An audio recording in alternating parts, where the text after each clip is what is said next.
With this chapter, we are going to transition into the long run models as to what causes the economy to grow in the long run. So far, what we have covered is the short run with the ISLM model, and we've also covered the medium run with the ISLM PC model, yeah, investment, savings, liquidity, money, Phillips curve. So that's something we've covered in the short and the medium run up until chapter 9. Now, this is a transition chapter. So, next four chapters, chapter 10, 11, 12, and 13, we're going to look at the long run. Yeah. And specifically, we will introduce the solo model. Yeah. As to how the economy grows over in the long run. And what we will notice is that in the long run, growth, right? Growth dwarfs all kinds of short term fluctuations or even medium term fluctuations. So growth is the most important aspect as to what causes growth, what are the factors that lead to higher growth. That's what's most important. Yeah. And what we'll quickly briefly introduce in this chapter is the role of two, actually, we look at two factors, but we'll also introduce the role of technology and progress in technology to have sustained growth. Yeah. So let's actually get into it. Chapter 10 does an intro. Chapter 11 helps us to go slightly more deeper on capital accumulation. Chapter 12 goes into technology progress even more. Chapter 13 goes through various challenges of growth. So we'll go over the next four chapters to really understand deeply about long-term growth. Yeah. And the key thing is technology. And we'll also look at capital accumulation or savings. If you understand just that key aspect, that in the long run, technology progress is what drives sustained growth. Yeah. And that's the key takeaway of this entire chapter. So let's build this through some of the material that we have to support this. Yeah. So let's get into it. So take a look at this chart. The question is, can we prove, looking at historical data over a long period of time, that can money buy happiness? Very important question. Yeah.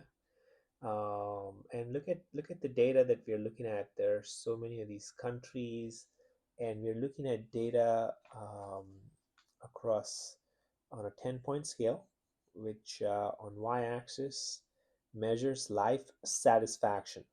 Okay, but remember, we're trying to talk about happiness, but this is talking about life satisfaction.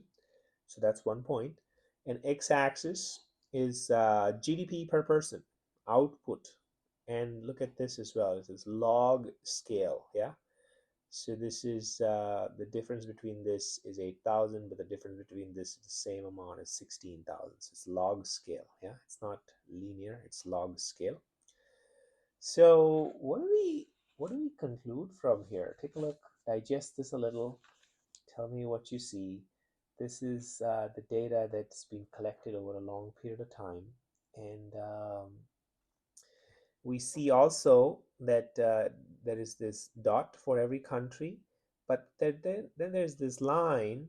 When the line is sloping higher, I think the degree of its slope, right, shows how much higher income people within that country are more satisfied compared to the lower income. Yeah. So if it's higher, meaning the slope is higher, meaning these people are more higher income people, or the rich people are more happier. If the slope is flattish or slightly less inclined than this one, then it says that both high income and low income people are equally satisfied. Okay. So what kind of conclusions can we draw from this? Spend a minute, see, what's happening with GDP per person and what's happening to life satisfaction. And remember, we need to connect this to happiness, right? We didn't say life satisfaction equals happiness so far, but this graph is about that. And so, based on so many countries, so feel free to pause this video, think about this, write down one or two observations, and you can unpause then at that time. Okay, so what do we see here clearly, folks, is that there are a lot of countries that are relatively poor, yeah, in a scale of GDP per person, that have a lot of this flattish line. Take a look.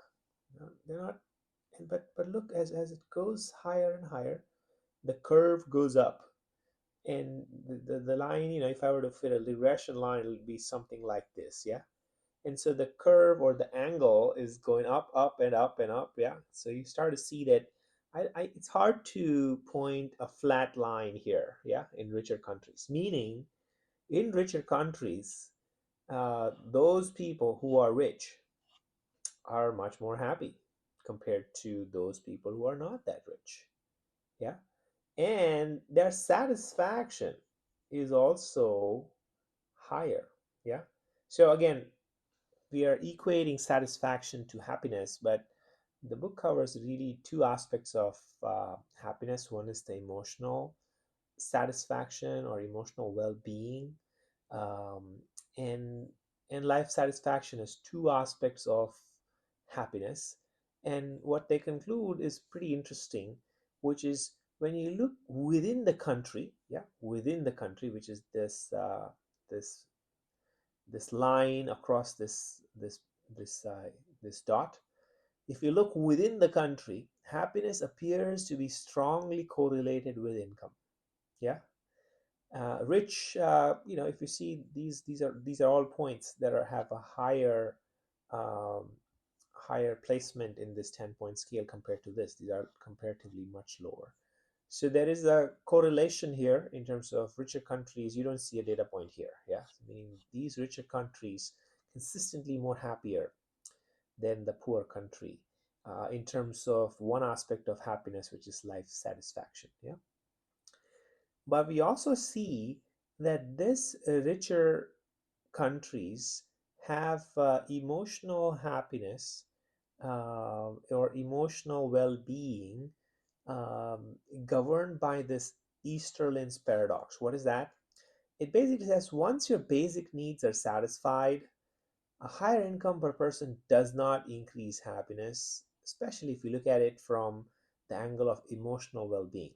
Yeah, and the study, when it was done, was around 2009, when they looked at $75,000 being that number, beyond which the emotional happiness or emotional well-being doesn't really increase proportional to income.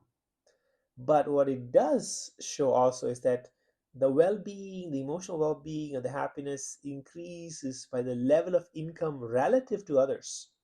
So it's not the absolute level of income, but it's like relatively how well you are, that determines your happiness. So you might be, let's say, making $50,000, but if you live in a poor neighborhood and everyone is poorer than you, then relatively speaking, you are a rich guy or a rich girl. So, relative or comparison based thinking is what seems to be dominating the happiness level overall. So, some amount of that, but life satisfaction does not rise with income. This part beyond a certain point, yeah. So that's the key.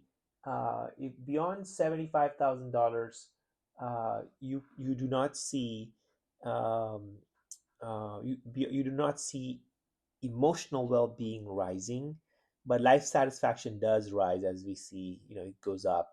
The assessment of what is life satisfaction defined in this case? It's defined as if you are in the ladder of life, and if you want to assess, I think the specific words are, if you want to assess, uh,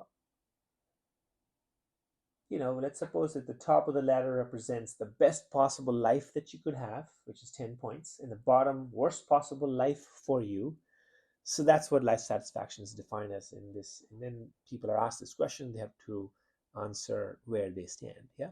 So that assessment of that person, the individual assessment, does go up with higher income, as we clearly see that this chart goes up. Yeah. One other thing that's super important now that we are starting to compare different countries, realize that prices are different in these countries, exchange rates or the currency is different in this country. So how do we really compare between countries? Yeah, within the country, this kind of makes sense, but like if you want to compare between countries and then have a two-dimensional plot where all of the countries are put up, that's where we have to, if you remember, we've introduced this purchasing power parity concept, which fixes for the effects of price difference, price level, meaning how expensive goods and services are relative um, within the country, and also the exchange rate, the currency effects. So we looked at within the country, and now we want to plot something like this. What we would want to do is we would want to use PPP prices. That's what this chart uses.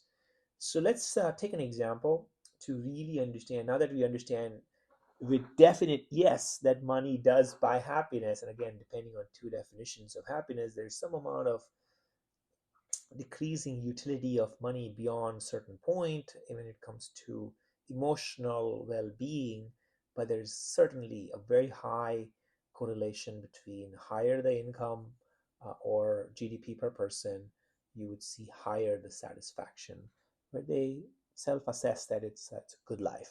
Yeah.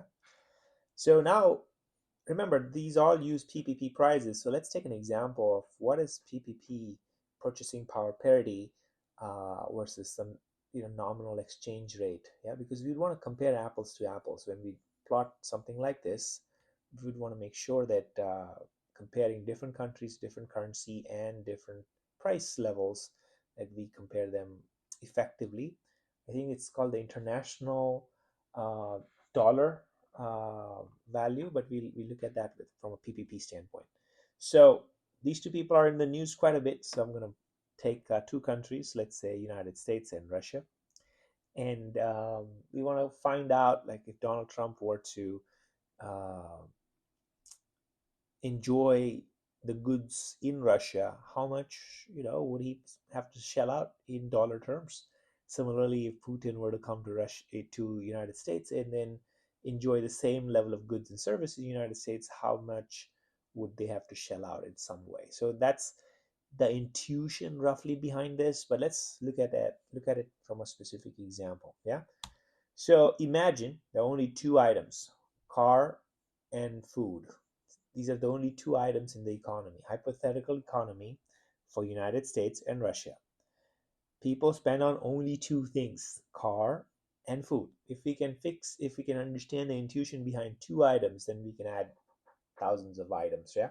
So imagine in the United States, a person buys a car for $10,000 and they buy it every year. They spend $10,000 every year on a car, and they spend a bundle of they spend $10,000 to buy a bundle of food. Yeah, set of food items at home, outside, whatever. So in a sense, they spend $20,000. So the average consumption per person is $20,000, or average standard of living is, let's say, $20,000 in the United States. So coming back, let's imagine that a Russian spends on cars 600,000 rubles, yeah, which is close to 40,000 rubles every year, because they spend 600,000 but over 15 years. So if you divide 600,000 by 15, you would get 40,000. So their average consumption would be 40,000 plus 80,000, it's 120,000. Yeah. So far, what we saw is that in Russia, this person is consuming 120,000 rubles for their expenses, total expenses, and it's just car and food. And in US, we have $10,000 and $10,000, so 20,000. If we are given the nominal exchange rate, which in this case we are given to be $1 is equal to 660 rubles, then what we can do is we can compare these two economies in two different ways.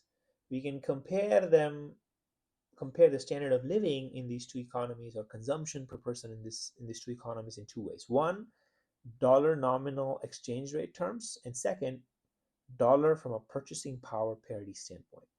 So imagine if you want to, buy this $120,000 rubles of goods, yeah, how much would you have to, as if you're an American, have to pay for in US dollars? Yeah. You would say, hey, I need 120,000 rubles. I'm going to divide it by 60 because for every dollar I can get 60 rubles. I spent $2,000.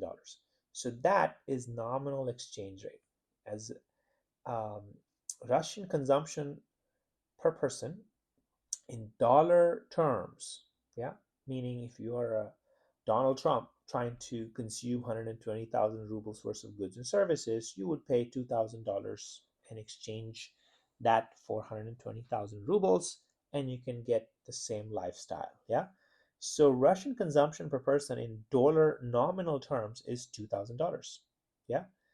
Now, if we compare this $2,000 to the $20,000 that the American spends in America. Like Donald Trump, if he had to spend that much money in America, he would spend $20,000. Yeah, but he's getting the same goods and services for 2,000. So Russia, he's spending 10%, 2,000 over 20,000. So he's only spending 10% of what he used to spend in America. So the Russian standard of living compared to US, or Russian consumption per person compared to US, is 10% in dollar nominal exchange terms. Well, this is going to be very different if you look at it from a purchasing power parity standpoint. Yeah. So imagine here, 1 every 15 years is about 0.067 or 0.07. Yeah. So about you are consuming these many quantities and of cars, and you are paying $10,000 for it. Yeah. So if you look at Russian quantities and imagine you wanting the same Russian quantities but paying US prices. So this is, imagine Putin coming to United States. Yeah. He's like, hey, I'm going to consume what I consume in the Russia, which is I consume one car every 15 years, which is about zero point zero 0.07 cars a year. And I'll pay price in US terms. So $10,000. And then I'm going to consume one bundle that I consumed in Russia, and for that I'm going to pay in US $10,000. So the total now comes to be $10,700. So if you compare that to the $20,000 in US, now you see that 53.5% is what the ratio is, meaning Putin would say, hey, look, the Russian standard of living is actually 53% because if I have to enjoy the same quantities of goods, I would pay roughly $10,700 in US terms. So this is another way of looking at how much is Russian consumption per person. Yeah. If you look at dollar nominal terms, it's about 10%. But if you look at from a purchasing power standpoint, meaning if you were to purchase the same quantities of goods in US terms, you would pay about 53% of what an American pays, right? um, because they consume way more goods compared to the people in Russia. Yeah. So the Russian standard of living is 53%, which is way higher than the 10% number that we just saw. So this is important to really deeply understand the purchasing power parity, and that helps us compare standard of living across countries. And then these type of graphs can be actually plotted with PPP prices and not nominal exchange, because then it's apples to apples. It's like, but in this case, it's still, this is a very simple example. I've used US dollars, but like, what's an actual price to be used? And that's where you will have a PPP dollar numbers to be used. And those are actually called, um, uh, I think, international dollar, or an average value that's actually the price of goods that you would pay, and that's more comparable across countries. So now we understand money does buy happiness, and there are two different aspects of happiness. We also looked at how, if you were to compare across countries, we want to look at purchasing power parity standpoint. And we took at a really simple example to understand what kind of prices to use, how do we compare different economies, um, and we get relative understanding of the two. Yeah. And so now that we understand that GDP per person or output per person or GDP, or standard of living is an important measure. That's where you start to see the economists, or they start to look at output per capita. Capita is nothing but head in Latin, or person. So GDP per person, GDP per capita, income per person, income per capita, all the same terms. Yeah. um, what we start to see is that this is the Great Depression time period. That's why we start to see that measuring this is important. And so um, this is the fundamental reason why we care about growth. Yeah, because we want to look at standard of living, we want to compare them across countries, and we want to see if one country is getting better or not compared to the other country. And it helps us compare things over time, like this type of metric over time as well. Yeah. So GDP per person, or GDP per capita, output per person, output per capita, income per person, income per capita, all the same things mean uh, that's a good metric for us to compare standard of living. Yeah. So now let's look at the evolution of output per person, or GDP per person, output per capita, income per person, income per capita, all the same terms, interchangeably used. And remember, when we use this, we would want to look at the Penn World tables, because they've done this in our humongous legwork to get things in a comparable way. So this uses data from there. What we see is, if we compare the evolution of how output per person in the four countries have evolved since 1950s, we see huge convergence in output per person across these four rich countries. Yeah. Compare 1950 to 2019. Yeah. So look at these numbers. Yeah. They're very close, except maybe Japan, where you start to see that they are converging. If you look at a long period of time, you start to see the numbers are close. And if you look at relatively recent, the numbers are way worse than what it is, especially for Japan, meaning there's a huge decline in average rate of output per person. Yeah. And so there's a huge decline relatively. So uh, this growth is not what the long-term numbers are way higher than the short-term numbers, meaning it's just on a decline. Yeah. Um, and if we look at this number here, real output per person. Yeah. uh, and real output per person, $2017, 2019, divided by 1950. If you look at that ratio, it has 6x in France, 13x, 14x in Japan, and 4x. So real output per person has significantly increased even at these smaller rates, is primarily because of the power compounding. Yeah. So these rates, although they look small, but over a long period of time, you start to see, you know, big magnitude changes here in terms of real output per person. If you compare the two numbers, you would see 6 times bigger compared to 1950, 2019 numbers for France. Yeah.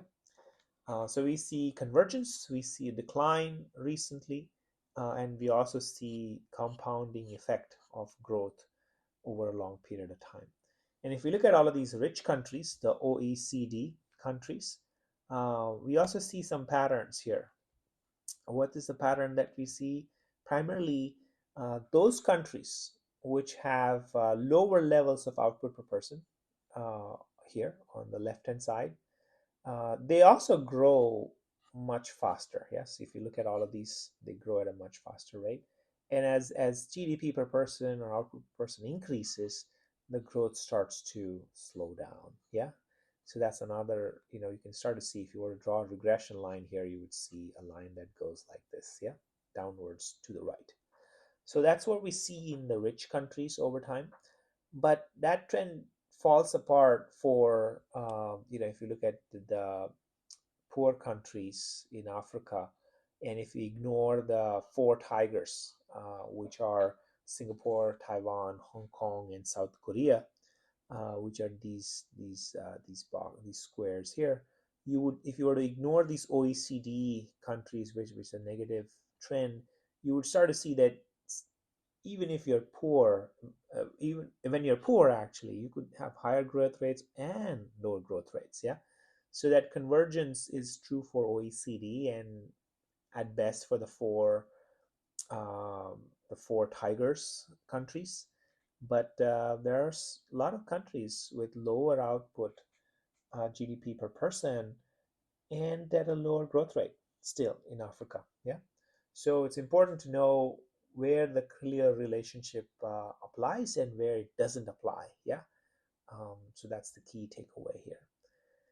If we look at how, you know, things have grown in terms of where people put their money or their budget, we start to see that in it was about in 1851, this person, the working man's budget included 40% spending on food.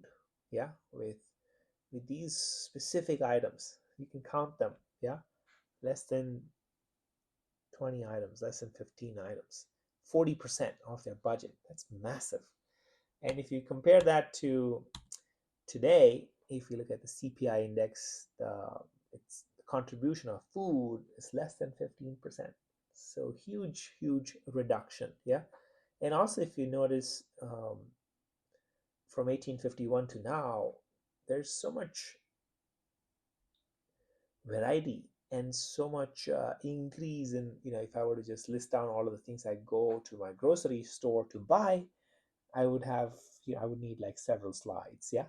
So this is super important to understand and compare growth, because when we look at some of these numbers, yeah, when we look at some of these numbers, growth has been huge, primarily driven by the changes that have happened from what people used to spend money in the past to where they spend money now. Yeah.